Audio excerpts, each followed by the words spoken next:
Hello, everyone, and welcome back to the United Front Football Podcast, episode 5. We're actually keeping doing this. You guys are listening, so thank you for that. Wherever you're watching this, whether it be or listening to this, whether it be YouTube, through Spotify, all the platforms, still can't get it on Apple. We'll figure that out someday. Please do leave a comment down below. Let us know how you're enjoying the pod so far. If you've got any kind of hot takes and stuff there as well, we do always read all the comments that you leave below on YouTube. And obviously, we always appreciate it if you leave a thumbs up or positive reviews on other platforms. But that's enough standard wibble at the start of a podcast. We'll jump straight in, as we do, or have done every time for the last few episodes, with some of your Twitter hot takes. As always, on the day of recording, we'll put out a tweet asking for your hot takes from the week or over the weekend. You leave them there, and we will either hold them up or criticise you. And there are some very worth criticism this week, I think. I'll start off with. So we've had a couple from Owen, I think, but one that he left was, he says, "How we roll, Owen, FM content creator, as a lot of you will be aware. If Evan Ferguson was English, he would already have been on the overlap, would have seen a 45-minute Sky documentary on him and Brighton, and he'd already be on his way to a top club." Now, I actually kind of touched on him a little bit last week when, was it last week or the week before, when you guys beat Brighton? And he looked amazing there. He's come away with a hat-trick this week. Yeah. 3-1 we beat him, by the way. Just want to throw it out there. So, not for everyone, Newcastle fans, is it? So, we've got Brighton next, after the international break, so we'll see how that goes as well. I'm not looking forward to it. No. This is one that, I don't necessarily agree that if he was English, I think he's being held in that regard anyway. I think there's been a lot of people saying he will end up at a top club. He looks like an absolute star. I think in and around the box, he looks lethal. And yeah, just a really good player. It's mental that is he 18 and 19? He's 18. He's ridiculous. It's insane. I like Owen. Owen's a really good guy. It's talking bollocks. It's because as he usually does. To be fair, it's on brand. No, this is one of them things where it's just I don't know. It's like that thing of if you're one of the UK nations, it's not England, and it's that you have that sort of mentality of just everyone overhypes the English and stuff. What about us? And it's this is the first time, respectfully, it's the first time in a long time that Ireland have had a player who's this exciting and this good, and who isn't about to declare for England. So it's it's.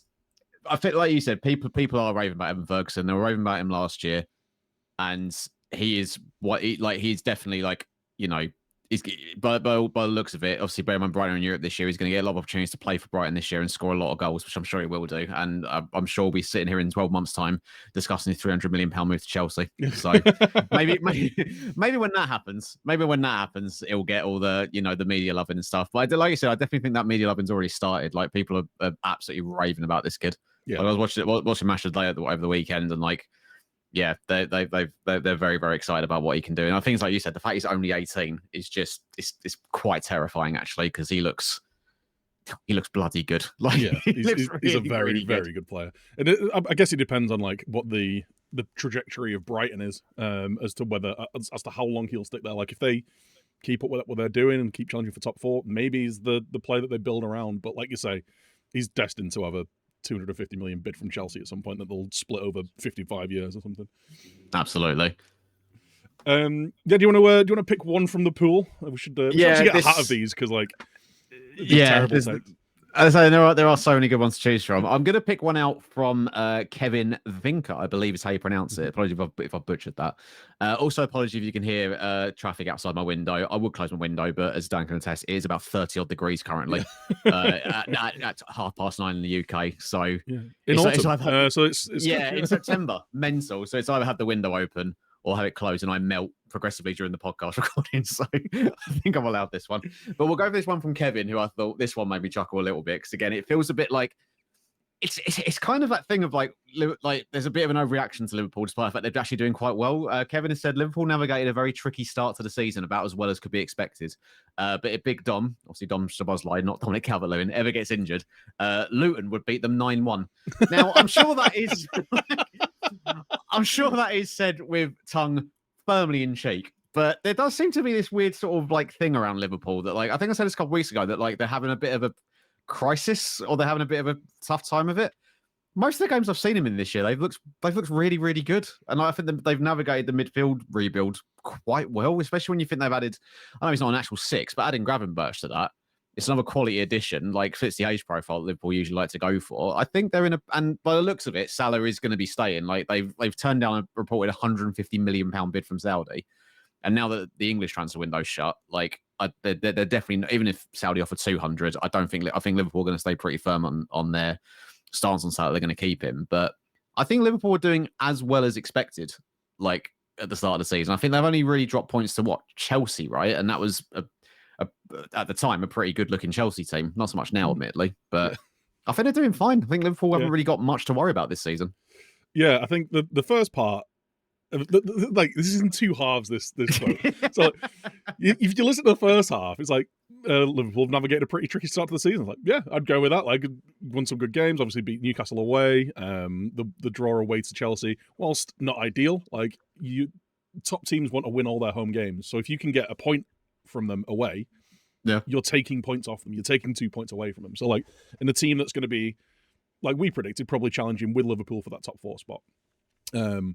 But the second half is just wild. So he's saying that Dom Szoboszlai is the most important player in that Liverpool team, and he's a very good player. Don't get me wrong, but I don't think it changes. Player of all time, by the sounds of it. If Luton turn you over 9-1, if you're not playing, Christ Almighty, like he's good, but Jesus, yeah, yeah. I think he might have just had too many glasses of wine there. Maybe.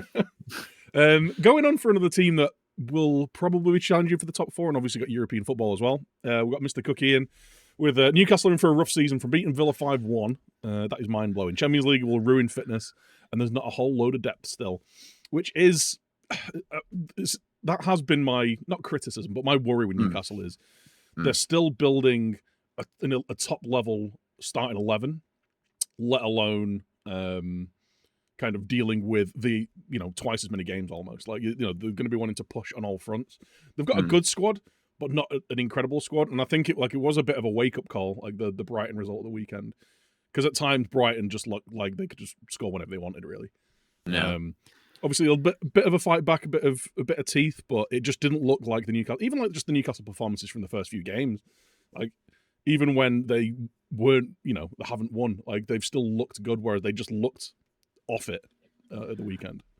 I had a chat about this actually on stream the other day, and I think it's one of them with Newcastle. I think at the time, like it's probably, I think a lot of people have looked at Newcastle's transfer window and gone, yeah, they've done some really good business. Like Harvey Barnes, like really solid addition. Livermento's great for the future. Lewis Hall, loads of people raving about him. Obviously, Sandro Tonali being the big one as well. I think though, the more you look at Newcastle's transfer business this year, and I think we may have touched upon this maybe even on the first episode, I don't think Newcastle have actually added all that much quality to their actual starting 11. I think they've added good options off the bench. So, like, if you need to rotate Livermento in for Trippier, fine. If you need to rotate Barnes in for Gordon, I think he plays on the left-hand side for them, like, yeah, fine. But I look at other areas of and obviously you got Isaac and Wilson, like 2 really good options up front. But you look at other areas of the pitch, like I don't really see a suitable replacement for Almiron, because Almiron's not really started the season that well, I don't think. Like, you got Jacob Murphy in reserve, which isn't great, really. I don't think if you want to challenge from the top 4 again. I think you've seen that Botman's gone out injured out of that centre-back pairing, and now like Dan Burns started in there and is not looking as anywhere near as good. Like sort of Shaw and Burn as a partnership is looking way more vulnerable than Botman and Shaw ever did. So I think that's breaking up like what was a very good defense last year, isn't it? And like they were looking that they could keep that running for so long because they were concentrating on the league, really. Yeah, they got to the cup semis as well, but breaking up that what was such a solid defense, that was always the worry, that like one of them drops out. Like Shaw, we've talked about, like stepped up massively last year. Sven Botman was great, but yeah, how long is he going to be out for, and how much is that going to affect their season as well? And you even saw last season, though, on the run up to that final, like their league form did take a little bit of a hit when they were sort of focusing on the League Cup. So the warning signs were there. And it's like, I don't think Newcastle had necessarily a bad window. I just don't necessarily think they had the window they needed to have. Like, I look at Tonali as the only one that comes into that starting 11 and arguably replaces it. But like not going out and buying, and again, it's so easy to say in hindsight, I get that, but not going in and maybe picking up another centre back, just in case that, like, an injury does happen to Botman and you're not being forced to play. Like, they had to bring Jamal Lascelles on. against Brighton, and like the guy's just not good enough to play at that level where they want to be at. I know they've had issues with FFP supposedly, but I think Newcastle kind of got stuck in the thing of like we're building a young squad with loads of potential for the future, and as a result, the more established players, like it's that thing. There's no one really challenging them for their starting spot. That's usually where you see complacency creep in a little bit. And I thought that was actually the worst I've seen Newcastle under Eddie Howe at the weekend. I thought they were absolutely all over the shop. And I don't think it was a case of like they down tools or like there was like a little bit of lack of effort there, and it was like I think if Brighton, obviously you don't want to play that against Brighton of all teams, but I think they could have played most teams in the league like that, and they would have conceded 3 or 4 goals. You know, it was just such a. Unless we're playing United. Yeah, possibly as I United. It was just like such a lackadaisical, weird. Like some of the mistakes they were making. Like I tuned in the second half, and they're already 1 or 2-0 down, and I'm seeing Kieran Trippier like react to a Pope save, and rather than clear it, he's trying to sort of bring it down, control it, and dribble out of his own area. And it's just like, what are you doing? Yeah, like, you're one of the most experienced defenders in the team. Like it's unbelievable. And Nick Pope obviously had an absolute howler as well, which didn't help. Yeah, it's an interesting one with Nick Pope because he's been like one of my favorite goalkeepers in the Premier League since he was at Burnley. I think he just commands his area really well. Like he does what's required. Like he's a good shot stopper. I think his distribution is massively underestimated. Like people say, "Oh, he's not a good modern goalkeeper." It's like he's fine. He's fine. He's not amazing. He's not, but he's fine. He's not like Edison or Onana, but you know, no. And for me, he would be the first choice for England, which we'll go into with the comment in a sec. But yeah, him having a bit of a howler there wasn't the best. But yeah, like you want to hope that Newcastle can pick it up, and obviously Champions League starts after the international break as well.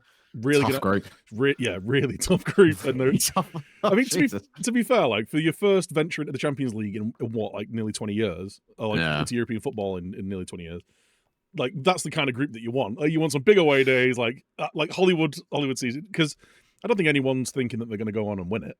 But like getting out of the group and having some big games and some big nights will be great. I'll definitely be watching them anyway. I think I don't know. It reminds me of when you play Football Manager and you finally get your team from like the League Top into the Champions League first time. That's the sort of group you get for the first time. You're just like, oh, for fuck's sake.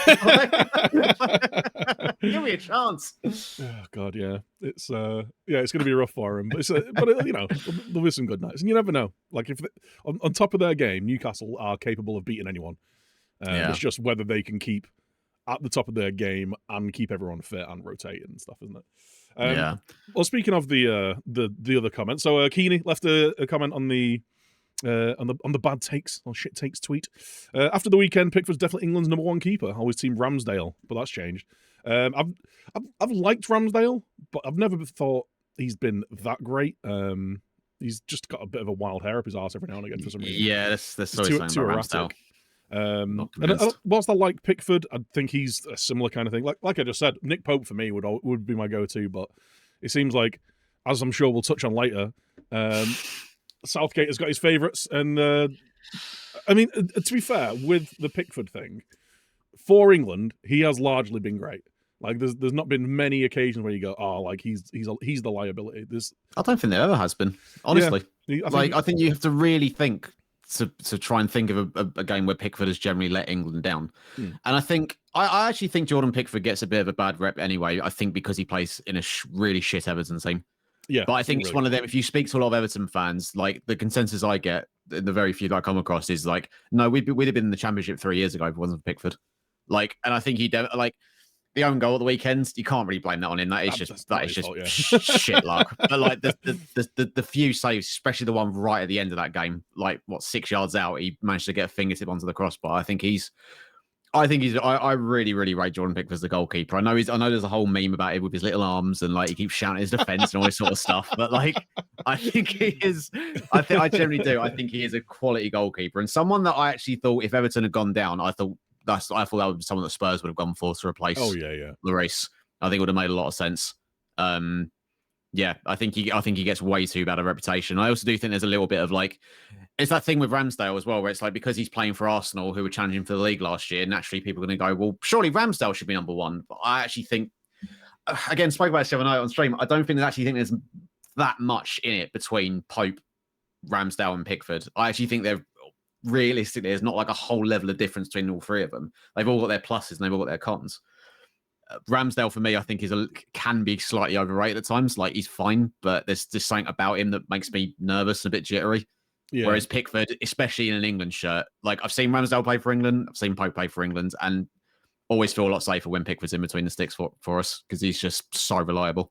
Yeah, no, that's a fair point. And yeah, I've got the same kind of thing with Ramsdale. Like, and I think the big thing with Ramsdale is the fact that Arsenal have brought in Raya on loan, which kind of shows that even Mikel Arteta is like, yeah, maybe he isn't the guy, but like just in case, let's bring in another, because David Raya was one of the really best good keepers, best keepers in the Prem last year. So I thought United were going to go for him this summer. Like, yeah, I thought he was going to be one of the options. I think he might have been. He might have been one that we're looking at, but obviously, I think Ten Hag. Obviously, he's worked with Onana in the past, so we're going to sign him. Like, it's the Man United signing tick box. Have you played for Ajax? Have you played under Erik Ten Hag? Or are you Dutch? Like those are the tick boxes. I think the only player who didn't fall. Oh no, actually no, because Mason Mount had played in the Netherlands. I can't think of anyone really. No, yeah. The thing I loved as well was when United were getting linked with Højbjerg from Spurs. Like when we were looking at like the Venezuela, someone managed to find a picture of him being coached by Erik Ten Hag at the Bayern Munich B team. Of course. Why hasn't? Of course he has. Of course, he's managed him in the past. It's becoming somewhat of a concern, I think. Like, but yeah, the Man United employ some scouts for crying out loud. Well, although to be fair, like Man United have got scouts and they've shown how terrible they are at finding players. So true. At this point, I'd rather the manager pick the players he wants. To be honest. Yeah, do you know what? Yeah, go full football manager. Yeah, I guess. Look forward to. I don't know. Trying to think of like Daily Bling coming back to United. Is that a possibility? Yeah. Is he even still playing, or is he retired? No, he's still, because he went to Bayern, didn't he? And I think his contract's run out. I don't know where he is though. He's playing at Bayern. Oh, blimey! He was. Wow, there was a big fallout with the manager last year, and like him and there was another player who left as well. Like, they just had the contracts terminated, and they both left. And I think it was in January, and he joined Bayern for 6 months. I think he's had his contract mutually terminated now as well. Bring him back. We need some centre backs. Christ. Yeah. Right. Well, speaking of Man United, I think we do. I've got some stuff to say about the United game against Arsenal at the weekend. But so do the people of Twitter, and there are. I cannot wait to hear your reactions to some of these. I'm going to save the best one till last because I think we'll go from sensible down to least sensible. I think to start off with. This comes in from Red496, who I think may have said something negative about United last week. He's opened it in brackets. I promise I'm not a Man United hater. So, okay, Red4, we got you. This United team looks like they lack real leadership, be it from their coaching staff or the captains, and it's affecting the way they play. Feel they're going to struggle until those off-the-field issues are resolved. Thoughts? Well, I don't necessarily think there's a lack of leadership, but there's definitely just a lot of stuff going on at the club. With everything that was going on with Greenwood and now Anthony as well. Obviously, like, they've set a standard on how things are done there, so whether he's going to be suspended for a time, we'll have to wait and see. You've got the takeover, whether that's going to happen or not. You've got now the Jadon Sancho saying that, I have been training. Like, well, if the manager's telling you you've not been training well enough, maybe don't come out in public and go, I'm training fine. It's like, maybe listen to the guy who's picking the team. Because, like, It's not like he's not going to have a vendetta against the player. Like, his job is to pick players who are going to win him a game. And if he watches you through the week and thinks, I have got better options than you, then you're doing something wrong. Like, there's no doubt that Jadon Sancho has got incredible talent. Like, we've seen it multiple times. For years in Germany. He has got a lot of ability, but there's always been a question mark over his application, and it seems like it's rearing its ugly head again. So, like, it's just another drama at United. I don't know whether it is a lack of leadership necessarily. I think, in terms of leadership, when you're saying, like, coaching staff or captains, like, I think Erik Ten Hag's shown multiple times he's a very good leader. Like, the fact that he takes difficult decisions, makes difficult decisions, and sticks by his guns. You saw it with the Ronaldo thing, especially. Taking Maguire out of the team, taking the captain's armband off him, like... And for the most part, and even with Sancho as well, like sending him away for 3 months to get himself in order. Like, I think that objectively, every decision like that he's made, he's come out and, on the right side of history. We'll see how it goes with Jadon Sancho. I wonder whether it's, someone's been sniffing around him from Saudi, and like he's like thinking, well, I can get my way out of a window still open. And to be honest, if a Saudi club comes in with 50 million for him and wants to pay him his wages, I don't think United would turn it down. No, right now. It's the best chance you'll get of recouping the majority of your money back on him, because it's been, it's not been a great signing overall. Mr. Dave Kerry, as we go to our sort of, I'm going to say, medium level of sensibility, has come in and said, you'll love this. Man United have turned into Liverpool. Sorry, Dan. Lack of balance in midfield. Why are Liverpool getting so much flack this season? I don't get it. Lack of balance in midfield. Centre-backs lacking / injured. Not signing players in needed areas. Relying on 1 or 2 players to produce. Rashford and Bruno, for example. Big money signing not performing. Anthony equals Nunes. I think that's incredibly harsh, but we'll get to that. And Eric Ten Hag having a meltdown at the referees. It's a lot to unpack there. Ten Hag, honestly, like his post-match press conference was so cringe. Like saying we should have had a penalty, or like it was onside. It wasn't offside. It was offside. He was actually offside. Now you can have an argument whether where a player should be marked as offside and all that kind of stuff, but under the rules he's offside. So like you can't whinge about that. I saw it go in, and when I saw the replay, I went, "Oh Christ, he's off!" Because I was like, pants are off. Like I was running on the road naked. Like when I saw the replay, I was like, "Oh God, it's off, isn't it?" So I was good with that, but that was pretty cringe. There is a bit of a lack of balance, but he kind of says it there. Like we've got like 6 defenders injured. Like both of our left backs are injured, so we'd have probably brought in another midfielder had we not had to sign another left back.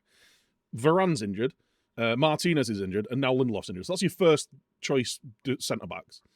We've got Harry Maguire, who we wanted to leave the club, and then a 35-year-old Johnny Evans who hasn't played for Man United in 20 years. Like what can you do? Like I did tweet out. I said if it turns out that Lindelof hasn't had an injury and he decided that that's the back 2 he wanted to see the game out with against Arsenal, there's serious questions. We find out now that it is actually an injury to Lindelof, and he's going to miss the international break, I think.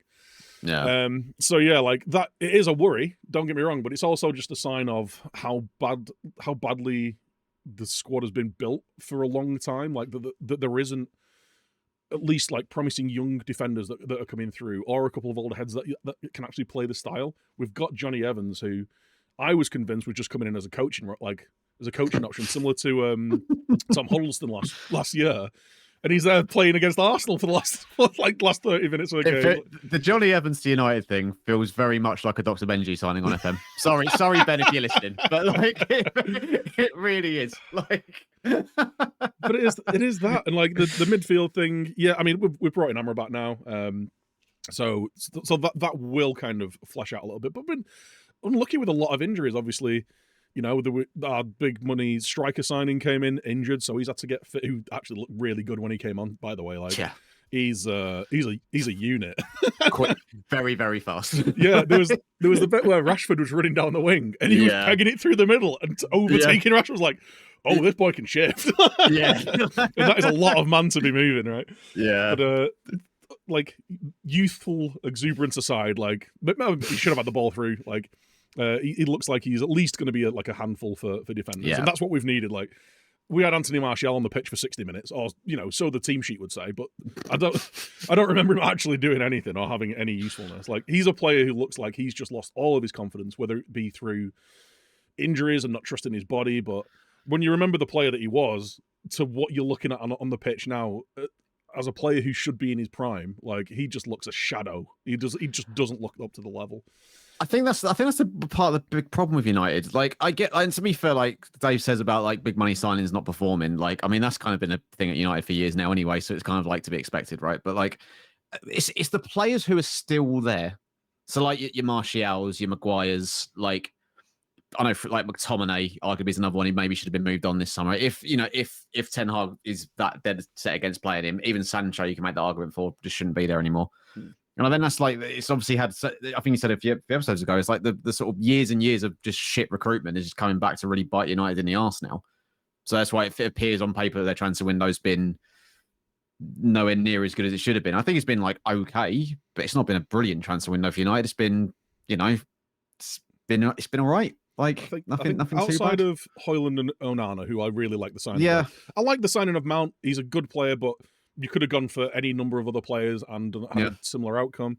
And then the rest of it's just kind of like requirements, like Amrabat coming in and Reguilon, like because we've needed those players because of, you know, the lack of players that are at the club or coming through the club. Like obviously, and one of the big issues is that, I say one of the big issues, it would have been nice to have Kobe Mainoo available because he looked phenomenal in pre-season. Like he looked like he was just knitting together in the midfield, really mobile, kind of ball winner, confident on the ball.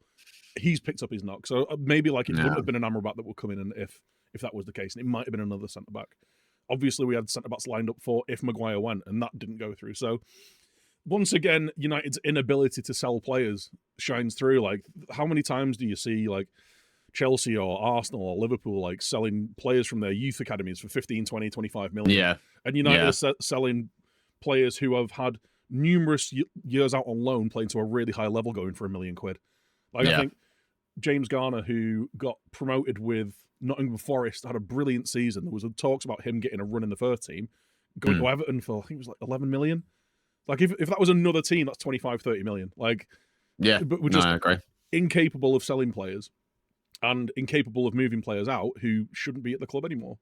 Like, we showed it this window with, like you say, Harry Maguire and Martial, like players who should be going on and doing something else somewhere else. But we've got they're now in their like approaching their 30s on a big contract. No one wants to pick up, and we're gonna have to do the same thing we did with De Gea and just let the contracts run out.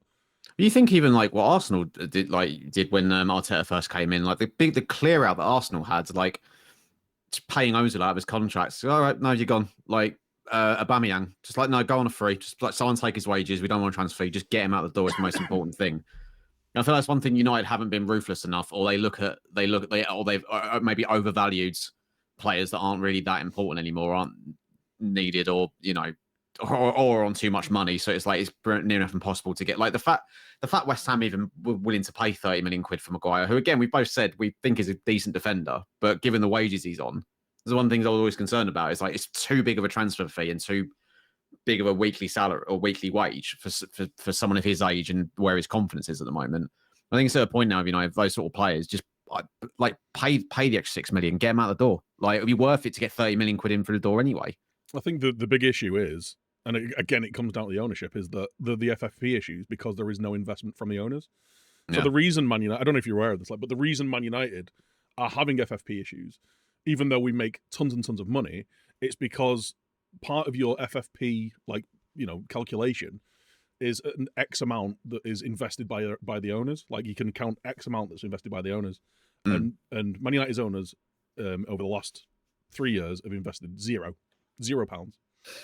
They've taken money out of the club. So like where every other club has ownerships putting money in so they can evolve and improve, Man United's owners actually just take money out and use the money to pay off debts. Like so, right.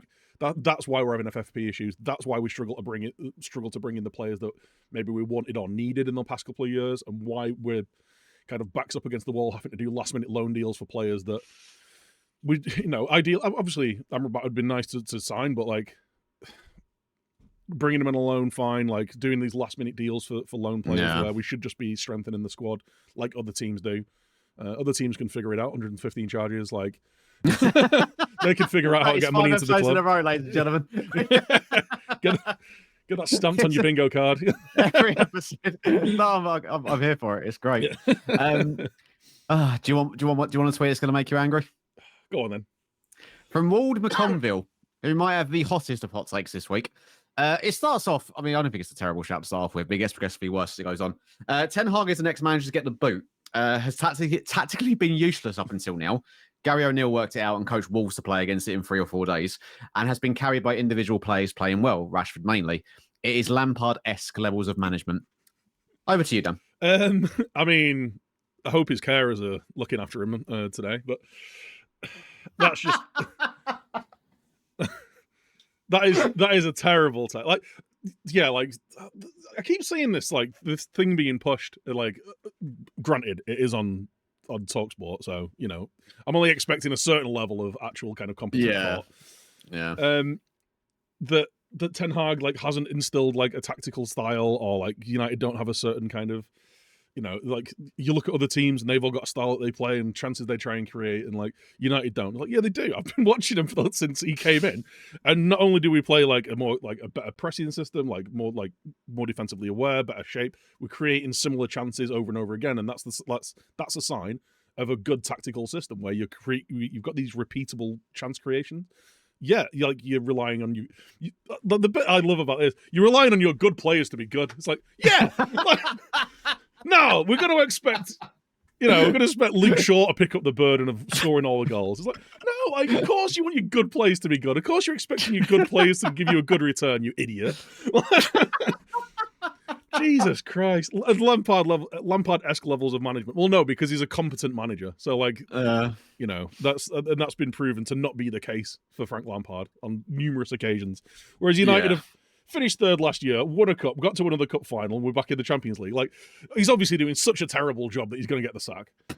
Jesus Christ. It's been 4 games in which we've had, one and a half bad games worth of performances. And everyone's just like, jump on the sack Ten Hag bandwagon. Like, he obviously doesn't know what he's doing. It's again, well, as we said last week, it's just put United's name at the top of something and it'll get clicks, won't it? So yeah, that is the I will be doing it with the thumbnail for this. So so let's go a little bit more into the game at the weekend. Obviously, finished Arsenal 3, Manchester United 1, 98th minute, winning goal. It wasn't the third goal, but a 98th minute winning goal from Declan Rice, which which I mean, it was weird because it was a bit like, oh, that's nice. I hate everything about this. She's wearing red. But no, it was a nice moment. I think I tweeted this. I found it particularly amusing that like 2 pundits who have been very critical about Rice's goal scoring record were Gary Neville and Roy Keane. He scores the winning goal against United. I was like, it'd been great if Rice had just like scored the goal, took his shirt off to reveal a vest, just saying Roy Keane is a twat or something. That'd have been great. Was it Declan Rice who headbutted him after the game? It may well have been. I shouldn't say that. I might get sued. It definitely wasn't. I felt with the Arsenal United game, I'm going to come with a pretty hot take, actually, I think there are more question marks over Arsenal than there are Man United after that game. Simply because, and this is a little bit of a dig at United, I suppose, but like, I just don't think United are any different or any better or worse off than they were last season, really. I see a lot of the same Man United from last year, where they'll be fine. Not spectacular, not terrible. And I actually thought probably the best performance I've seen of United so far this season in terms of how they set up to try and win the game. Thought they looked, I think I put it on Twitter. It's very David Moyes-esque performance from United. It was a good, like difficult to break down, but looks really, really threatening on the counter attack. Like there was a lot being made about like United couldn't get out their own half, whatever. And then the first time they do, they score. Like, and I think that was very much intentional. Oh, fully. Yeah. So that's why I don't like United are kind of just like, yeah, that's what United are doing currently. And it might change when Amrabat comes into the team. And I think it definitely will change when Højlund starts getting a run of games. Cause like you said, he's quick, massive, strong. Like he's going to be a real handful. And if he can put the ball in the back and out on a consistent basis, that could be the difference for United in terms of having a really good season, a really sort of meh season that just kind of fizzles out. My big concern, though, for Arsenal is, though, and like a lot of people were praising Arsenal after the game, and obviously, I get it, they went on to win 3-1. But like, I tweeted just before Garnacho scored that United looked like the team most likely to score. And this is when Arsenal were having all the possession and, knocking around really well and all this sort of stuff. But like, I always felt that like, if United had got their chance to counter, they were going to be the more likely to put the ball in the back of the net. I felt like Arsenal, even, like just a few moves before the corner and then the second goal, it looked like they've kind of run out of ideas a little bit. Like, and I do wonder if they're going to be how they're going to cope this season of being able to break teams down that kind of just because no one really saw Arsenal coming last year in terms of how good they were, and they were able to blow teams away in the start of the season. I think they struggled against a Palace team that were happy to sit back and defend and not have the ball, and it took a penalty to get the win. They had a couple of good chances and stuff, but they weren't like peppering them. And I think that's only the big difference between them and City. I think City can come up against a team that's going to be happy to stick players behind the ball, set up in a low block and just defend and hope to get a point out of it or hope to get something on the counter attacks. But there's always an inevitability about City, like that they will eventually get the breakthrough. I don't really feel that with Arsenal. I think Arsenal do. There's a bit of lack of killer instincts about Arsenal, if that makes sense. Like I know maybe United's not a good test for that, but like just seeing in other games this season, it just feels like they're just missing a real cutting edge at the moment. I'm not really sure how they can fix that. I'd say the same, and like I'd say the same in all of their games. Like first game of the season against Forest, like, oh yeah, they were 2-0 up, but as soon as Forest got a goal back, they looked shaky. Like I think I said at the time, if that game plays for another 10 minutes, Forest probably get a second goal.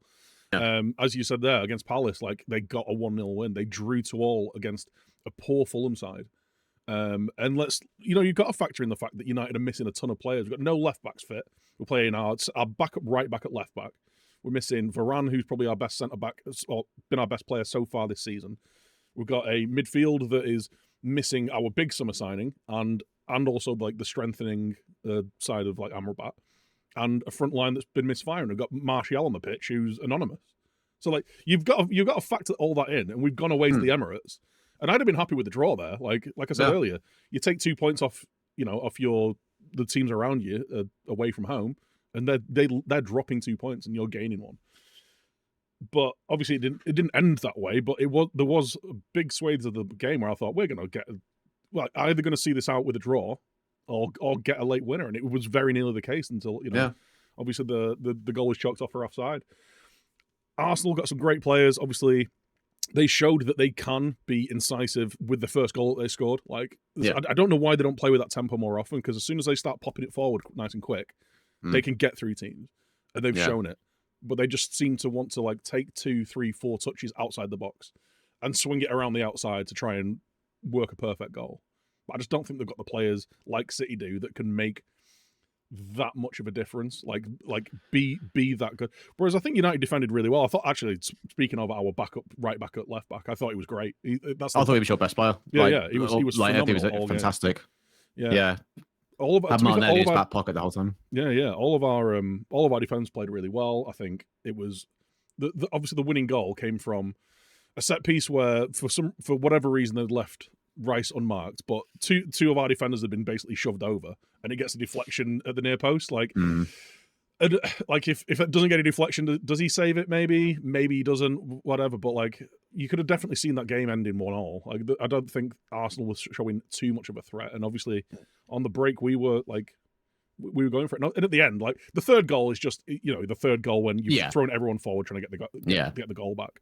So I'm not even like bothered about 3-1, because I don't feel like it was a 3-1 game, and I think maybe Arsenal on the balance of the game like deserved the win, but I don't think it was that much. I think 3-1 flatters them, definitely. It wasn't a statement performance. Like, I think a lot of people have Arsenal down as like being the team to push City again this year, and it's something James Walcott, actually, I think it was one of his videos towards the start of the season, has said, where he said that he doesn't think that you'll see the best version of Arsenal this season. It's more likely to come next season. And I do kind of agree with that. Like, I think with what Arteta's trying to do with that midfield and with Havertz being in there, and like, I know Havertz is going to get memed to high heaven because of the miss kick in the first half, and it was bad. But like, even that aside, I struggle to see what Havertz brings to that midfield that I don't know else who, but like someone else couldn't have offered for a similar price. It feels like a weird, almost like a bit of a wild card that Arteta's like desperate to try and make work. And he may well get it working with Havertz in there. But I felt their midfield looked a bit better when Havertz went off. But I'll say better, but it's not because the replacement came on who was any, but I don't think Vieira was that good either, really, when he came on, really. I actually think Arsenal looked more threatening as it got towards the end of the game. You noticed Rice started pushing forward a little bit more and started making some late driving runs into the box. And I think that gave something else to think about, which obviously, he's not being asked to do for most of the game. But I think that also could have been a turning point. Yeah, I think with the Rice pushing forward thing, it's a double-edged sword with that, because that's how United got their first goal. Like, he pushed up into the high press, like tried to get the ball in the corner. A few balls popped around the corner, and like it was a fantastic ball through the lines from Eriksen. And that's what he does bring. Like, whilst he's not the most mobile or kind of hardest working midfielder, he can do that. Like, he can just thread the eye of a needle, and that's what came from it. So maybe that's what it is. But obviously they were missing Partey, and like Arsenal got a few injuries themselves as well. Yeah, of course. But I don't think I agree with you. Like, I don't know what the Havertz deal is. Like, it just doesn't seem to make any sense when you've got, what's his name? The Portuguese lad who came on. Vieira. Yeah. When you've already got him at the club, who, for all intents and purposes, has a similar kind of player profile. Like, Smith Rowe as well. Emil Smith Rowe there, yeah. Like, I don't think I think Chelsea was sniffing around him as well for some reason. Yeah. you've got a lot of players of that ilk at the club who can do what Havertz does just as well as Havertz, I think, because like it's not like Havertz was pulling up trees at Chelsea and making himself like a desirable signing. I think the fact that they paid so much money for him and have obviously given him a starting berth in this squad is a weird one. But we'll see how it fleshes out, and maybe he will make the difference. I don't know. But, I feel like Arsenal would have been better spending that money on a different type of striker. I know it sounds really easy and a bit too obvious to say they need a plan B to bring off the bench if it's not working. But I was watching that game as they were just swinging crosses into the box to Gabriel Jesus and Saka and people who aren't, that dominant in the air or whatever. I'm just thinking, God, you could really do with Olivier Giroud right now. Or someone of that mold, maybe. Weghorst. Like Divock Origi was available. No, I'm joking. I'm half joking. But it's I don't know whether that would have been better spent. That money on Havertz would have been better spent to have someone just offer something different if you are struggling to break teams down who just sit back and just go, yeah, come on then. It's what West Ham do. Yeah, it's what West Ham do. Like we'll just go, all right, we're crossed in. We've got Kurt Zuma and Nafi Gued and all Thomas Suchek and Alvarez who are all like 6'6". Yeah. Like, do you know what I mean? Who just roll up the freaks. Yeah, exactly. So I don't know. I'm not saying like before, because I know what Arsenal fans are like. Before we start crying, like I'm not saying that they're gonna have a shit season. They are probably gonna finish second. Like I think them and Liverpool are in a best place to finish second this season. But in terms of challenging for the league, I just don't think they're there yet. And I think they need that. I don't think Arsenal have that fear factor that City do. And City had that before Haaland. Like this isn't a Haaland thing with City. Like there was always that air of inevitability when you play City of like they are just gonna, they will find a way to score if it's 0-0 in the 75th minute. They're going to eventually win the game.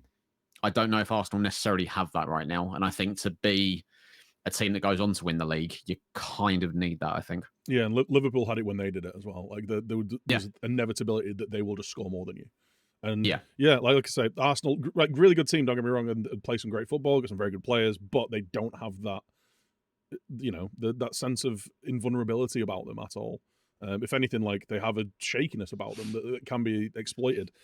And like I said before, like they were coming up against Johnny Evans and Maguire like as a back two and struggling to break them down. It took a 94th, 95th minute winner from a corner, from a deflection, and what can you do? Like it's there's definitely work to be done there. But as I keep saying about every team, and I've said it about United, it's 4 games.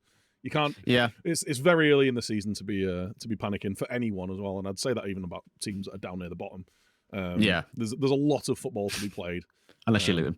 Unless you're Luton. We'll come on to that shortly. I did want to get your. I did want to. You touched on it earlier. I wanted to get your take on the San. Well, I just want to have a little chat about the Sancho thing actually, because that it felt like kind of overshadowed everything actually after the game because it came sort of out of nowhere. Because I missed the whole thing about Ten Hag saying what he said. I think it was in his actual press match conference rather than like an interview on Sky or whatever. But it's been the reaction online is always interesting because it's Twitter normally, but like the reaction's been really interesting and it seems very split down the middle as a lot of these things usually are between who was right out of Ten Hag and Sancho and stuff. I think obviously you touched on it earlier, but it does kind of feel like Sancho's been given every chance possible. And it might just be that Ten Hag is right and he's not applying himself properly in training. You've got to give, like, you can give people so many opportunities. Like, he's come in, he wasn't fit, he wasn't right mentally. He got sent away for 3 months to go and help with that. He's been given game time. He's been given game time in preseason, and like, whilst like what I'm seeing a lot is like he's frustrated at the fact that other players are getting looks ahead of him. Like Anthony is, like when he's been struggling for consistency. Although that being said, I think Anthony actually had a really good game at the weekend. I thought that was one of the first times where I thought, actually no, he's actually looking useful there. And even though there was a lot of times where he was looking frustrated because they just weren't passing him the ball when he was in acres of space, which is an issue. And I think that's just more like a progressing the ball through the thirds issue more than anything. But anyway, I'm digressing a bit. He's not been getting the game time. When he does play, he doesn't kind of impact the game that much. He has flashes where he looks decent, but this is a player that, like, when he was in Germany was putting in like messy numbers in terms of like assists and goals, and that's not an over exaggeration. Like he was like I think he was operating on like a 1.5 goals or assists per game for like 2 years at Dortmund. Rightly was on the shortlist of a lot of teams, but since he's coming at United, like he's not shown any application, he's not shown any consistency or production. Like it's just that's been the case. And as much as I want it to work, I like him as a player. I think obviously I've seen what he did in a Dortmund shirt, and I'd love that to be the case at United. He's got like if he's playing off the wing, he's got Rashford, he's got Garnacho in front of him. He ain't getting in front of them. He's not a striker. Like Martial getting picked in front of him, and he's a a shadow of his former self. He's not getting a game on the right hand side. Whenever Anthony's coming off, it looks like he's going with Pellistri or someone else. And we've got Diallo, who lit the championship up last year to come back as well. So it's like, where is he getting in this? Where is he getting in this team? He's not taking Bruno's spot. He's not going to get a starting point. He's the highest paid player at the club, I think, now. Or that's maybe mental. He's because of the contract he was given when he was signed, and he cost 75 million quid. Like, if you've got a player there who is not help, like as much as I want it to work, I think he just needs to go. Like, and it's not a dig out at Sancho. It's like it's just obviously not working for whatever reason. Like he needs to go somewhere and where it's not like the scorched earth that is around him right now, because whether it is his mentality or his effort or whatever it is, like that might be wrong. One of them's right. Either he's been training well and Ten Hag has decided that he doesn't like him, or the manager that has given him numerous opportunities is saying you're still not working hard enough. You're not doing what I need you to do to get in this team. And there's a consequence for his actions. And like that just feels like that's what it is. But it is once again another backstage drama at United that just seems to follow the club around at the minute. Like the last few years, it's just been drama after drama after drama. And I don't know whether it is because it's United and it's publicised more, but it just feels like it's a constant thing at the minute. Yeah, it feels like there's a lot of. It feels like I thought West Ham were bad for leaks. It does feel like there's a lot of leaks that come out of United. Like it's like, not just the roof. Like, oh, yeah. It's like, oh, Sancho's representatives have said this, and it's just like, why you got like why are you leaking stuff?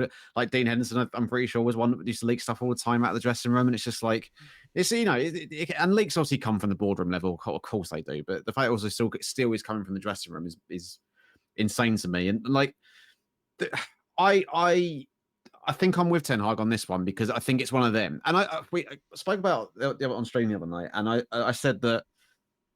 In a way, on a human level, I can understand why Sancho may have felt the need to put that that statement out, because ultimately, to get to back him a little bit now, even though I think Ten Hag was right to do it, I think ultimately if your manager's coming out and saying that, and then you go and talk to him privately, and then it gets sorted out and whatever, like that, what Ten Hag said is still in the public domain, and I get it must be frustrating that you want to feel like you have the opportunity to defend yourself and go, well, no, hang on, I'm doing my bit, but the problem is, so how many managers in the last decade have gone out and done, like Mourinho made a career out of it, of going out and slagging his players off to get a reaction out of them. Sometimes the players respond well to it, sometimes they don't. And I saw someone on Twitter being like, well, it's obvious that Sancho doesn't respond well to this. Why has he done it then? It's like, because he's tried everything else. Like you said, it gave him 3 months off last season to go and get his head right and have someone work with him and get him, slowly bring him back into the starting 11 and whatnot. And it's, for whatever reason, it's still not working. So I think it might be. I don't think Ten Hag. From what outside looking in, it doesn't seem like Ten Hag's just being a dick for the sake of being a dick. I think he's just trying to get the right reaction out of him, and I think that Sancho's reaction has probably told him everything he needs to know about him. I don't even necessarily think he's going out to bury Jadon Sancho. Like it was just a question that was asked why he wasn't in the squad, and he just said he's not trained well enough. And that is what's been blown up. And it's a weird statement from him as well, where Sancho says, "Don't believe everything you've read." It's like, well, he didn't read anything; he said it. It's like it's a whole weird situation. And whilst he has got previous for this at other clubs, and I know like he's there is a laundry list of these kind of things happening with him. I don't want to tie him with a brush. Like that's right. I read about it today. I didn't realize there was stuff at Dortmund that like of similar things of turning up late for training. I think Southgate had concerns. That's why he didn't really get picked in the England's team all that much. At the time he was at Dortmund's. Like I'd never seen that sort of stuff before. But as well with that, like that is in the past, and like I don't want to tar someone's previous behaviours the same. Assuming that's what they'll do the same. Of course, people grow up, people change, right? But when the manager is saying you're not doing enough after giving you every opportunity, the reaction to go, well, I am doing enough, is just a weird one. It just doesn't resonate very well, does it? Like, yeah, if you were training hard enough, if you were putting the effort in, this is a team that does have spaces that you can go into. If you were doing it, you would be in the team, and you're not. So, like, rather than going, well, I think I've been doing fine, maybe just take your medicine and like accept the fact that you could be doing more, because one of them's right, and I don't think it's, say, Jadon Sancho. No, it feels very much. I mean, where do you see this ended? It feels to me like it's kind of, this is the beginning of the end now. You rarely see a positive resolution come from these types of situations. It feels like, yeah, I mean, like I said, it wasn't a digging out of him. It was just a comment on why he wasn't in the team, and for him to come out on this in this very reactionary, defensive manner shows that maybe it is the beginning of the end, and maybe it is a case of, with the Saudi window still being open, maybe we'll see some movement before then. Obviously, we're struggling for depth in a lot of positions, but if you're not getting in ahead of players who have spent the last few years out on loan and literal children, like, then what depth is he bringing to the team anyway? Yeah, that's the thing. So another week of United drama. So at least it gives us something to talk about, right? Like, so at least it's not all just the Glazers. Sometimes, I mean, as much as Gary Neville wants to make everything about the Glazers. Yeah. But that's coming from a segment later. Obviously, best team in London played at the weekend. That is, of course, West Ham. So, I mean, annoying Spurs have an argument to make. But started Saturday top of the league, didn't you? Yeah, we did. It was a great second time this season. Second time this season we've got into all. There's been a period of the weekend where we've been top of the league. It's fantastic. We can get used to this. It's definitely not going to last. West Ham played Luton, the Kenilworth first Premier League game at Kenilworth Road this season, which I'm sure every Sky pundit, commentator, everyone wanted Luton to win that game, but they didn't. So tough. How nervous were you when they got a goal back, by the way?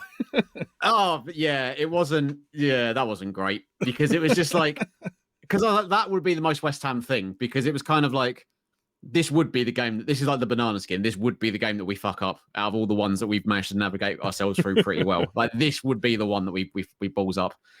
So it would have been the most West Ham thing to be cruising throughout most of it. Go 2-0 up. Oh, it's fine. Yeah, we're going to be top of the league. Oh, we've blown it.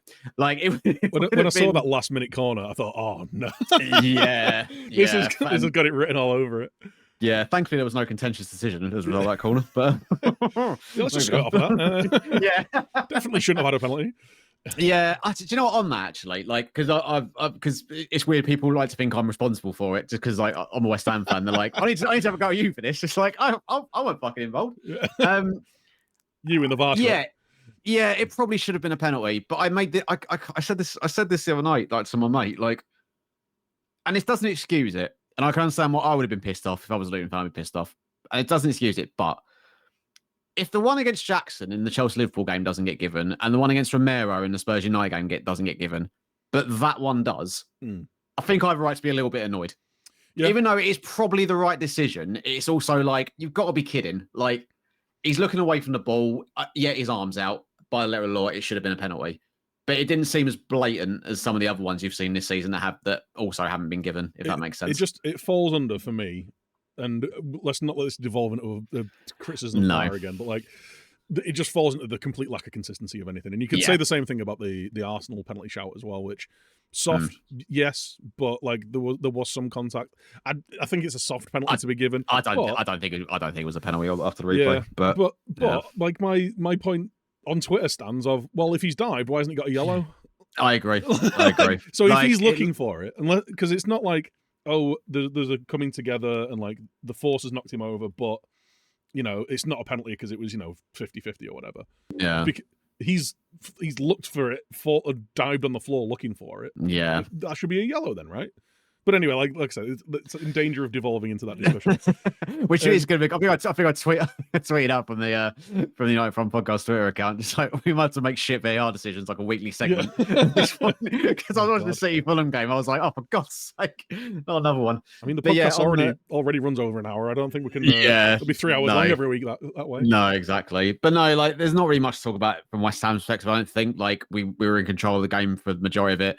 Lucas Paqueta is emerging as West Ham's most important player this season. Like, a lot of praise, rightfully so, on like Ward-Prowse and Bowen and Antonio and Zuma and people like that. But Lucas Paqueta is the man that can unlock stuff for us. And when we are famously quite shit at breaking down low blocks ourselves, like, I think having someone like Paqueta, like the pass for Bowen's goal was just sensational. And I think the longer he's available to play football for us, is a good thing. So hopefully the FA take their sweet time and do their due diligence with the investigation. So he's available. End of the season, please, lads. Yeah, exactly. Yeah, maybe once we've timed down to a 5-year contract. But it's weird, right? I was watching the game. It didn't feel like I was watching a Premier League game. I felt like I was watching like a third round FA Cup tie. Do you know what I mean? And that I don't want to do this as well. Yeah, I don't want to do this. It feels like I'm picking on the weak and defenseless, but here we are. Luton just aren't. Oh, mate, they're not good. Like, no. I think the story is brilliant, and I wish them no ill will. I think the story's fantastic. It's a fairy tale. It's everyone's FM save, right, from the National League all the way up to the Premier League. But they are just not cut out for this level, and it is. Do you know what made it look even worse? I watched the Sheffield United Everton game the following day, and I thought Sheffield United, and I still think they're going to struggle this season. Sheffield United look more equipped for the Premier League this season than Luton do. And when you think of the window Sheffield United have had, that speaks volumes, I think. I don't think it's their fault. I think they're doing the right thing, not spending without, they're not spending more than they can afford or anything like that. It's going to be a rough season. And I was thinking as well, like that game, first game at home this season, under the lights, on telly, that was the opportunity. If they got something out of that game, even a point, like that could have maybe kickstarted their season. But no other home game is going to feel like that for the rest of the season. Like, no other home game is going to match the first one. And it is just going to become a place where like that fear factor's kind of gone now, I think. Like, there was that thing, first game under the lights can be really intense. And like, you're not going to get that on a Saturday 3:00 kickoff when, whoever else rocks up to Luton this season. And when Haaland turns up and scores 18 goals. Jesus Christ, that's going to be that's going to to be rough. That's your triple captain week on FPL, isn't it? Absolutely. Like, is there genuinely a potential for them to match or equal, even get close to Derby's record of I can't remember how many points it was, like 11 points, was it? Yeah, it was 11, I think. Yeah, I don't know. We'll see how it goes. And like I've said numerous times, it's 4 games in, but of course it's not looking good for him. Like, you get some teams that come up that feel like are ready for the Premier League. Like, after a few games, it was evident that Brentford were. Like, the Villa team that came up looks like that's a mid-table Premier League side. That, like, they're going to be fine. You get some teams that come up that look tough, but like you think, all right, well, if they get a bit of a rub of the green, they're going to be fine. They'll be able to stay up. I think this season, more than any, we've got 2 teams where they look. Sheffield United look like a championship team. Yeah, like they've come up and look like a championship team. They're going to have a lot of luck to not get relegated. And I take no pride in saying this. Luton look like a League One team. Like, Luton were lucky to get anywhere near promotion last year. Like, they've done it, and it's like you say, it's a wonderful story. Like, and you'll love to see it. And I'd love nothing more than them to stay in the Premier League. I just don't think they have got a snowball's chance in hell of doing it. Like, they have got a team that is made up of okay Championship players and League One players on the face of it. And like got players like Tahith Chong, who was doing okay at Birmingham, out on loan from United. Like, in a poor Birmingham side in the lower end of the Championship, and like, this is one of your key players now. Like, it's going to be rough. It's going to be a long old season, and maybe it'll just be a case of they try and pocket as much dosh as they can, so when they do end up going down, they can do the improvements that they need, and then hopefully come back and stay up at some point. But it's going to be if you're a Luton fan, enjoy the ride rather than the results. Yeah, I think that's the key thing for Luton this year. Is like just enjoy it. Like you said, there's not going to be much to cheer, but like just try and make the most out of it as best you can. This is coming from a West Ham fan as well, so he's he's well versed in making the most out of a bad situation. Oh yeah, I've seen my fair share of shit teams down the years. Honestly, it's like, but I get luckily there was always a tinge of expectation that we might do all right. Whereas luckily I don't think Luton have that even. So it's like, and it is the hope that kills you. So if you haven't got hope, then they can be fine. I don't know. Yeah, just hopefully they'll be mediocrity. Okay. Yeah, exactly. But yeah, poor Luton. Yeah, I don't know. Let's not dog on them anymore, shall we? There are a few other things that I think we got to have a chat about this week. Obviously, the transfer deadline's closed. The transfer window, well, at least the Premier League transfer window's closed in a lot of the top European leagues. I think the Turkish window's still open for a couple of weeks. Yeah. Obviously, the Saudi league's open for another, I think, till the 7th, so the end of this week, I think. Yeah. Obviously, recorded on Monday the 4th, so the end of this week it closes then. The only kind of big move is obviously like the money being thrown around at Salah. From what it sounds like, Liverpool are standing firm. Salah doesn't want to leave, but 200 plus million can change someone's mind. Like, so we'll see how it goes. I did my piece on why it wouldn't be the worst thing for Liverpool to do last week.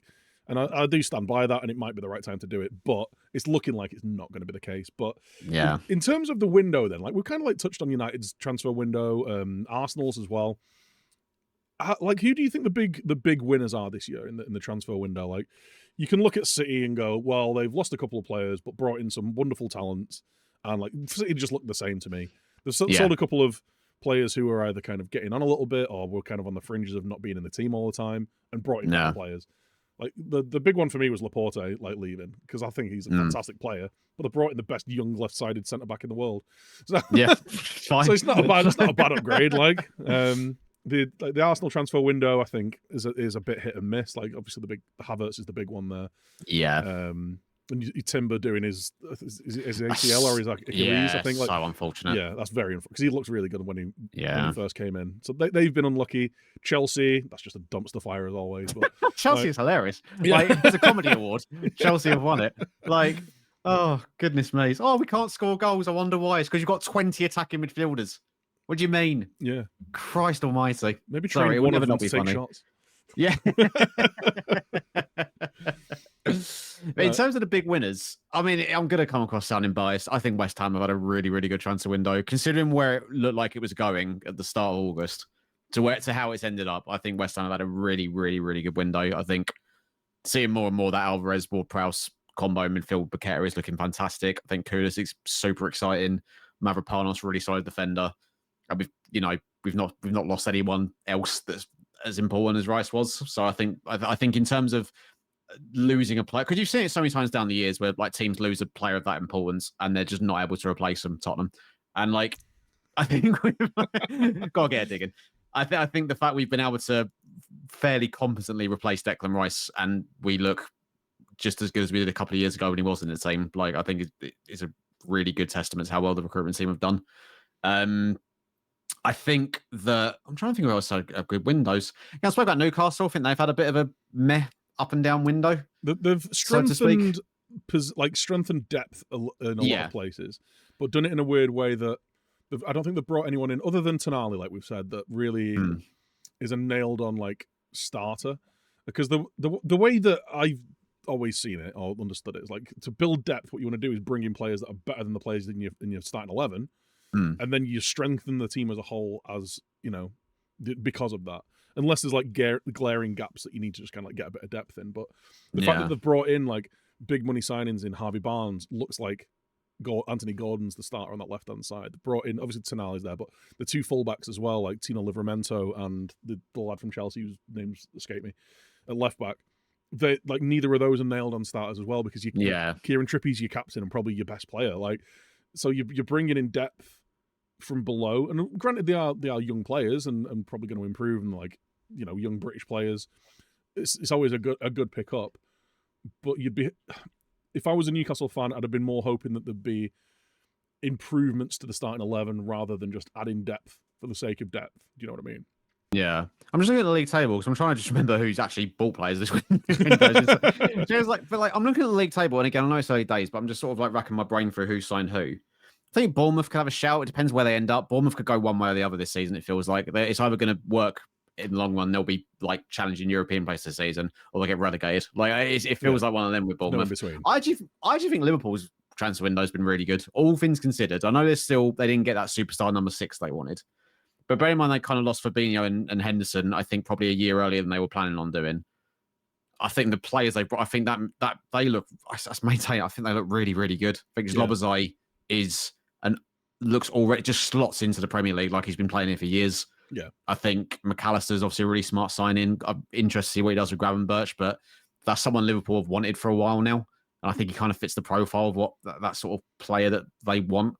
And I think he could be a really smart piece of business as well. I didn't realize it was a full contract. I assumed it was a loan deal because I know you're not looking at him on loan, but to bring him in for 35 million a year after he joined Bayern, like I think that's so he's not. It's not like he's been sat in the Bayern reserves for 3 years. Like he's had a year where he's not really made it work, but he's obviously someone that Liverpool wanted initially, and they've got their guy finally for not much more than Bayern ended up paying for him. So I think they paid like nearly 30 million euros or 25 million or something. Yeah. So I think Liverpool have had a good one. I think Villa have had a good window. Villa have just kind of like strengthened on what they already had, and I think, as we've said numerous times, I think Villa could have a very good year this year. But when I say very good year, it'd just be mirroring what they did last year. But obviously, I still think Chelsea will get something going at some point. I think they will. Yeah, I think Poch is a good manager with a good pool of players. Once they get injuries and a settled starting 11 down, I think they'll be fine. But I think you will have Villa in that kind of in the same area that they were last time. I don't think last year was a fluke, and I think they've just improved on it. And they could have a really good run in Europe as well. Yeah, like I think I said this a few weeks ago. Like they can afford to basically put Field of B team out through the group stage of the Conference League, and they'll be fine. Like they haven't really got to start taking that seriously till like March.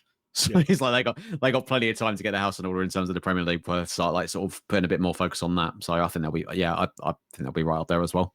Yeah, I was going to say that they could win the Europa League, but obviously West Ham are going to be winning that. So come on. I mean our group isn't like that straightforward. So I was like, maybe if we even finishing third isn't the worst thing in that group, so we'll just dip down into the Conference League again, win it again. It'd be fantastic.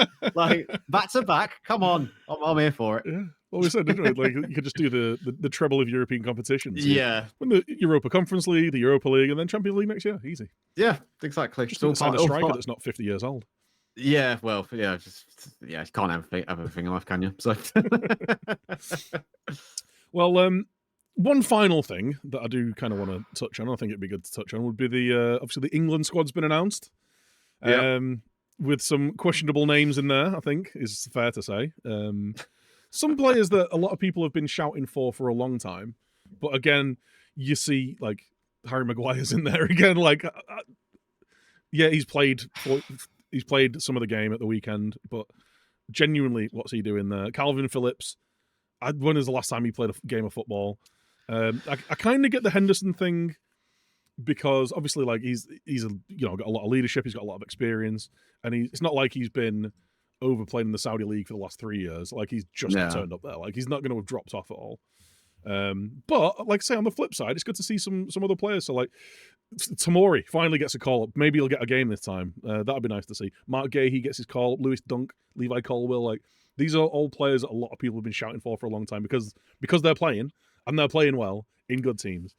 And it's good to see like players like Ebreze and Eddie Nketiah getting a call up as well, because I think like Ebreze, he's just money. Like I love watching him play, and I think he'd be a fantastic option for England. But a big miss out for the. I only just realised when I was looking at the England squad before doing this was that Nick Pope's not been called up. Brought his Sam Johnston, who's Crystal Palace's backup keeper. That is an odd one. I think, that is a. I mean, that is an odd one. I mean, it's third choice, so it's kind of like whatever at this point. It doesn't really matter. Just a bit of breaking news, actually. I was just putting up the England squad just for reference. It's the Daily Mail, so whether you can believe it or not, but they have run a story saying that Gareth Southgate is set to leave after the Euros this summer. Really? So this could, which I think was kind of expected anyway, that this was going to be Southgate's last tournament. So it does also go on to say they could even try to lure Pep Guardiola, so it could well be bollocks. Yeah.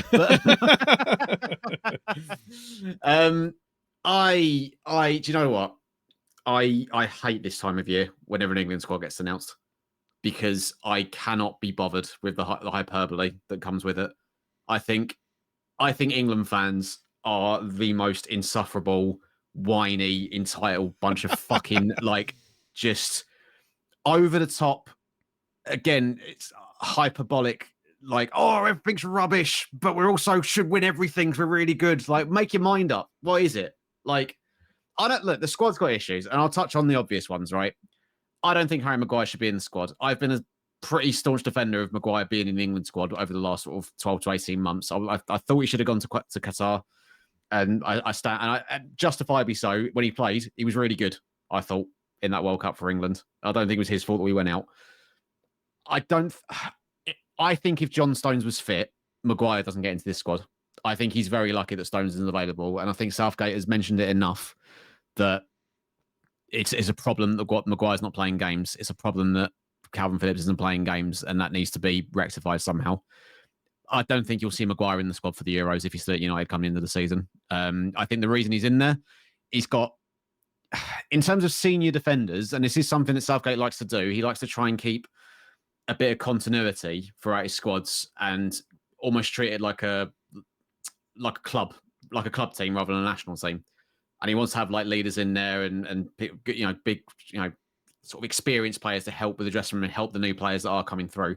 And if you look at the England centre back options for this one, it's Levi Colwill, no caps, Lewis Dunk, like only recently started getting called up, Tomori, 4 caps total. 3 caps, sorry. Mark Gahey's got 4 caps. Like, I think having, I don't agree with it, but I can understand the logic of wanting someone like Maguire there who's been there and done it with England to sort of help bring that next crop through, if that makes sense. I don't think he should play in either of the games, but even if he does, it's like Ukraine and a friendly against Scotland. Like, who the fuck really cares? Like, Scottish, they'll care. Yeah, they will care. They will care. Like, and I'd rather see. I'd rather, if anything, I'd rather he didn't play against Ukraine because I want the team that plays against Ukraine. I'd like to see be the closest resemblance to the team that is going to play in the Euros. Should we get there? Is how I see it. Well, I think we've already qualified. I'm pretty sure we have. The other games are friendly. I don't care that much. With Phillips, I've always said this about, and again, I get it. He doesn't play, and it's people like to bring this quote up from Southgate from like 2017 when he only said it so he could justify dropping Wayne Rooney about like, oh, we were going to pick players on form and all this sort of stuff. Unfortunately, England are in a position where if Declan Rice is not available, off the top of my head, I can't think there is just a natural number 6 that can come in and do the job of just sitting in front of the defence. Like people have said, Ward-Prowse, he's not a 6. Henderson is barely a 6. Gallagher, definitely not a 6. There just, unfortunately, isn't that player. And Southgate's quite lucky in a way that Rice is always available. Like, he's very rarely injured. And the likelihood is when we get to a tournament, he's going to play the majority of the games, apart from the one that if we win the opening 2 group games and the third game doesn't matter, then he'll bring Phillips in for rotational purposes. Like that, I think it's fine. I think the squad overall is fine. And the majority of people who get annoyed by it are just annoyed because their player didn't get called up. And it's really boring. So that's my thoughts on the England squad. Yeah. Well, like I said on the opener, like I think it's good to see a lot of these players that people have been clamoring for to get chances being given chances. They are getting the calls up, and it's not. Yeah, like the Maguire one is the one that sticks out like a sore thumb. Of course, and Calvin Phillips as well. But like for the most part, there's a lot of very good, talented young players. Like James Maddison's finally back in the England squad as well. Like it's great to see that because he's started the season like a house on fire. Yeah. And if they do go with like that kind of slightly double pivot of Rice and Bellingham in midfield and with one of him or Phil Foden or whoever in front, I think that's a really good midfield, especially with the options they got up front. Yeah. And Harry Kane's a player still. I forgot about that. He's not in the Premier League. I forgot he existed. So when you got Rashford and Saka like kind of like they've started the season playing really well, especially Rashford off the left. Like he looks back to himself. Like he's got a bit of swagger, a bit of pomp, a bit of confidence about him. Like the little like kind of dribble flip flop down the touchline that he did the other day was like, oh, that's Rashford from 3 years ago. He's feeling himself there.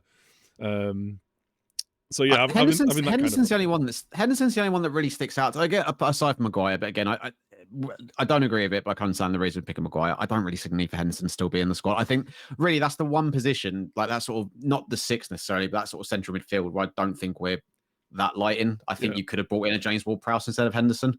I dare say that, like, come the end of the season, that will be the case. Though. Yeah, especially if he yeah, carries on I playing think like he so. has been, because he's been from what I've seen. Obviously, I've not watched as much as you, but like he's been brilliant. He's just really kind of fallen straight into that midfield role at West Ham, and looks like he's been there for years. And the way England play, like we are somewhat reliant on set pieces under Southgate. Like it is a big part of what we do, and I think having him as an option is like, I don't know, he doesn't get into my England starting 11, like my strongest England starting 11, but he's definitely a good option to have. Like I've always said that about Ward-Prowse, and I think he is just unlucky that there's been other players who play in the same position who are just better footballers than him. Ultimately. But if you've got a specialist, it's a really handy weapon to have. Like especially in tournaments where games, especially when you get to knockout games, right? They are usually quite tight and quite cagey, and that could only be the difference for England going into the Euros. But yeah, I think it's like I said, it's just my frustration is more with just everyone else, because I feel like it is the same reaction every single time when the squad gets announced. And even historically with Maguire, I've always understood it because he has always generally been really good for England. And like, you know, it's kind of like the Pickford thing again, isn't it? I guess. Yeah, exactly. Like, I don't know. I mean, is there anyone you feel missed out that definitely should be in, or like? I'll be honest. I don't really give an arse about England. Like I'll watch tournaments. Like I'm not really bothered about watching. You know, like if it's an interesting game, yeah. But like, so I'll probably watch the Ukraine game, and I'll watch the game against Scotland, so I can take the piss out of the Scottish people in my Discord. But other than that, like that's all it is for me. Like I kind of follow England at tournaments, but I'm not a big chest thumping England supporter. No. So no, you're not a gammon. So yeah, yeah. No, like, so I'm pretty much the same. Like the I really don't follow qualifiers that much because we always get a really easy group. So it's kind of like don't really need to watch. Because it's like it sounds arrogant, and people are going to go, "Oh, typical arrogant English." It's like, well, no, it's not my fault. We always get drawn against San Marino every time there's a qualifying round. So it's like that's the whole point. That's the pointlessness of qualifying, isn't it? Like ultimately, it's like you know, it's like deciding that you're in the Champions League by beating a lot of teams from the League Two. Well, I'm sure there'll be plenty of terrible pundit takes about the England team, but that'll have to wait until they actually play some games. But we do have terrible pundit takes this week. What have you picked out? What have you found?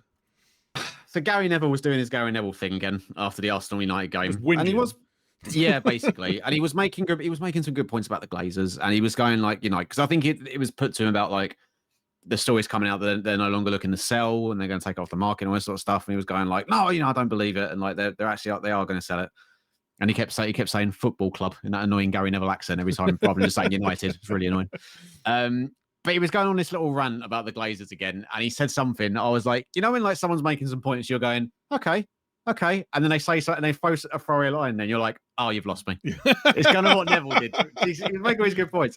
I can't remember the rest of it, but there's one bit that stood out where he essentially says, oh, there's he was going, all the staff at the club, obviously, I don't know what's going to happen if the club does get taken over. Are their jobs at risk? And it says a lot of uncertainty. I'm like, okay, I can see it. He goes, even the players. The players sitting there thinking, well, if the Qatar do come in and buy the club, how much money are they going to spend? It might position the team under threat. That's going to cause loads of uncertainty, which is going to affect them on the pitch. And I'm like, well, hang on a minute. What? Like, are you really telling me the reason United haven't been that good, like, or that convincing haven't been 3 games is because, like, fucking, I don't know, Diego Dallo sitting there worried, going, oh, I want to do right back in 3 years' time. Like, do me a favour. Like, what the fuck are you talking about, Gary? Like, I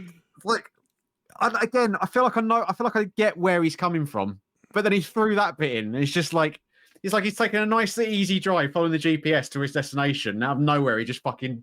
It's like